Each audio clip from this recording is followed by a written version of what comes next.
ಸ್ನೇಹಿತರಿಗೆ ಮತ್ತು ಇಲ್ಲಿ ವೇದಿಕೆಯಲ್ಲಿ ಆಸೀನರಾಗಿರತಕ್ಕಂಥ ನಮ್ಮ ಬೆಂಗಳೂರು ನಗರ ಜಿಲ್ಲೆಯ ಅಧ್ಯಕ್ಷರು ಹಾಗೂ ನಮ್ಮ ಪಕ್ಷದ ಎಲ್ಲ ಮುಖಂಡರುಗಳಿಗೆ ವರಮಹಾಲಕ್ಷ್ಮಿ ಹಬ್ಬದ ಶುಭಾಶಯಗಳನ್ನ ಕೋರ್ತಾ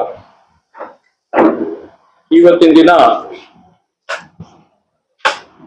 ಸರ್ಕಾರ ವಿಧಾನಮಂಡಲದ ಅಧಿವೇಶನನ್ನ ಕರೆದಿರತಕ್ಕಂಥದ್ದು. ನಾವುಗಳು ಕೂಡ 10-15 ದಿವಸ ಹಿಂದೆನೆ ಅಧಿವೇಶನ ಕರೀತಾ ಇದ್ದಾರೆ. ಇಂಥ ಸಂದರ್ಭದಲ್ಲಿ ಒಂದಷ್ಟು ಚರ್ಚೆಗಳನ್ನ ಮಾಡಬೇಕು, ಸರ್ಕಾರದ ಕಿವಿ ಹಿಂಡಬೇಕು, ಒಂದಷ್ಟು ಪ್ರಶ್ನೆಗಳನ್ನ ಕಳಿಸಿ ಸ್ಟಾರ್ಟ್ ಆಗಬೇಕು, ಅಂತ ಸ್ಟಾರ್ ಕೂಡ ನಮಗೂ ಸಿಗಬೇಕು ಅಂತ ಹೇಳಿ ಒಂದು ಆಸಕ್ತಿ ವಹಿಸಿ ನಾವು ಸದನಕ್ಕೆ ಹೋಗ್ತೀವಿ. ಆ ಸದನದಲ್ಲಿ ಏನು ನಮ್ಮ ಒಂದು ಡಿಮ್ಯಾಂಡ್ ಏನಿತ್ತು, ಮಾನ್ಯ ಸಚಿವರಾದಂತ ನಾಗೇಂದ್ರರವರು ಬಹುಶಃ ಕಳೆದ 2 ವರ್ಷಗಳ ಹಿಂದೆ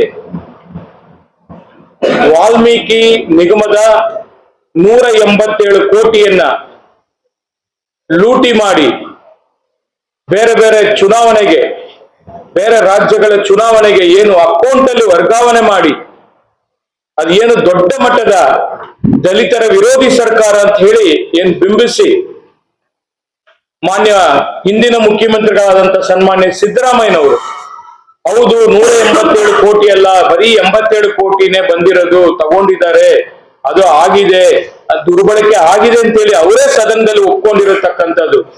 ಆ ವಿಚಾರದಲ್ಲಿ ಅವರು ಜೈಲಿಗೂ ಹೋಗಿ ಈಗ ಬೇಲಲ್ಲಿ ಇರತಕ್ಕಂಥದ್ದು. ಈ ಸಂದರ್ಭದಲ್ಲಿ ಅವರಿಗೆ ಮಂತ್ರಿ ಮಾಡಿದಾರಂತ ಹೇಳಿ ನಾವು ಅವ್ರನ್ನ ವಜಾ ಮಾಡಬೇಕು ಅಂತೇಳಿ ನಾವು ಮತ್ತೆ ನಮ್ಮ ಮಿತ್ರ ಪಕ್ಷವಾದಂತ ಬಿಜೆಪಿ ಅವರು ಇಬ್ಬರು ಸೇರಿ, ಅದು ಕೆಳಮನೆ ಇರ್ಬೋದು ಮೇಲ್ಮನೆ ಇರ್ಬೋದು, 2 ಮನೆಗಳಲ್ಲಿ ಹೋರಾಟ ಮಾಡ್ಕೊಂಡು ಬರ್ತಾ ಇದೀವಿ. ಆದ್ರೂ ಈ ಸರ್ಕಾರ ಹಠಮಾರಿ ಸರ್ಕಾರ, ಭ್ರಷ್ಟರ ಸರ್ಕಾರ ಇವತ್ತು ಎಸ್ಟಿ ಹಣವನ್ನ ನುಂಗಿ ಇವತ್ತು ಆ ಒಂದು ಸಮಾಜಕ್ಕೆ ಏನು ಹೆಣ್ಣು ಮಕ್ಕಳ ಕಣ್ಣೀರನ್ನ ಇವತ್ತು ಬರ್ಸುವಂತ ಒಂದು ಕೆಟ್ಟ ಒಂದು ಪದ್ಧತಿಗೆ ಇವತ್ತು ನಾಂದಿ ಮಾಡಿ ಕೊಟ್ಟಿದೆ.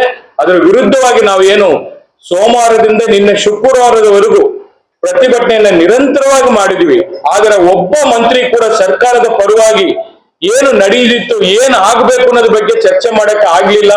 ಇನ್ನೇನು ನಿನ್ನೆ ಸದನ ಮುಗಿಯೋ ಟೈಮಲ್ಲಿ ಮಾನ್ಯ ಮುಖ್ಯಮಂತ್ರಿಗಳು ಸದನಕ್ಕೆ ಬಂದು ನೀವು ನೋಟಿಸ್ ಕೊಡಿ, ಈ ಹಗರಣದ ಬಗ್ಗೆ ಚರ್ಚೆ ಮಾಡೋಣ, ಮತ್ತೊಂದು ಹೇಳ್ತೀವಿ, ಇದ್ರಲ್ಲಿ ಯಾರು ಭಾಗಿಯಾಗಿದ್ದಾರೆ, ಏನೇನ್ ಆಗಿತ್ತು ಹೇಳ್ತೀವಿ ಅಂತೇಳಿ ಮತ್ತೆ ಕಾಲ ಹಗರಣ ಮಾಡಿದ್ರೆ ಹೊತ್ತು ಪ್ರತಿಕ್ರಿಯೆ ಅಂತ ಯಾವುದು ಸರಿಯಾದ ರೀತಿಯಲ್ಲಿ ಸಿಕ್ಕಿಲ್ಲ.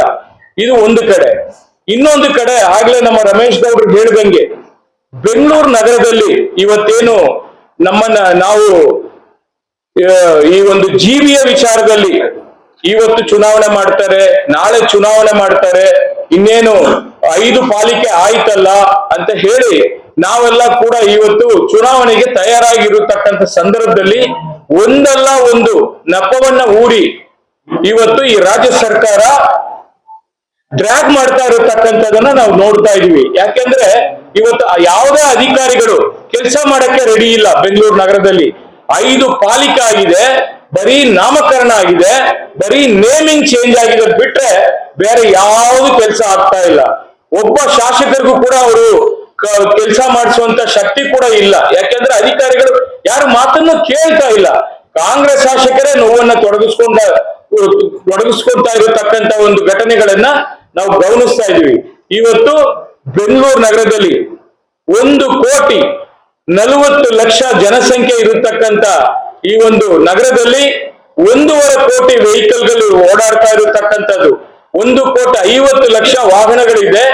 ಆಗ್ಲೇ ಸರ್ಕಾರ ಇವತ್ತು ಫುಟ್ಪಾತ್ ವಿಚಾರದಲ್ಲಿ ಆಗ್ಲೇ ಎಲ್ಲರನ್ನ ಕೂಡ ತೆರವುಗೊಳಿಸ್ತೀವಿ ಅಂತ ಹೇಳಿ ಏನೋ ಒಂದು ನೆಪ ಹೂಡಿ ಅದನ್ನ ಮಾಡೋದಕ್ಕಂತ ಹೊರಟಿದ್ದಾರೆ, ಒಪ್ಕೋತೀನಿ. ಮತ್ತೆ ಪಾದಾಚಾರಿಗಳಿಗೆ ತೊಂದರೆ ಆಗ್ತಾ ಇರತಕ್ಕಂಥದನ್ನ ಕೂಡ ಒಪ್ಕೋತೀನಿ. ಅದರಿಂದ ಸಾಕಷ್ಟು ಆಕ್ಸಿಡೆಂಟ್ಗಳಾಗುತ್ತೆ. ಅದಕ್ಕೆ ವಿಶೇಷವಾಗಿ ಅವ್ರಿಗೂ ಪರ್ಯಾಯವಾಗಿ ಬೇರೆ ವ್ಯವಸ್ಥೆಯನ್ನ ಕೂಡ ಸರಿಯಾದ ರೀತಿಯಲ್ಲಿ ಮಾಡಿ ಕೆಲವರಿಗೆ ID ಕಾರ್ಡ್ಗಳು ಕೊಟ್ಟಿದ್ದಾರೆ, ಕೆಲವರಿಗೂ ಕೊಟ್ಟಿಲ್ಲ.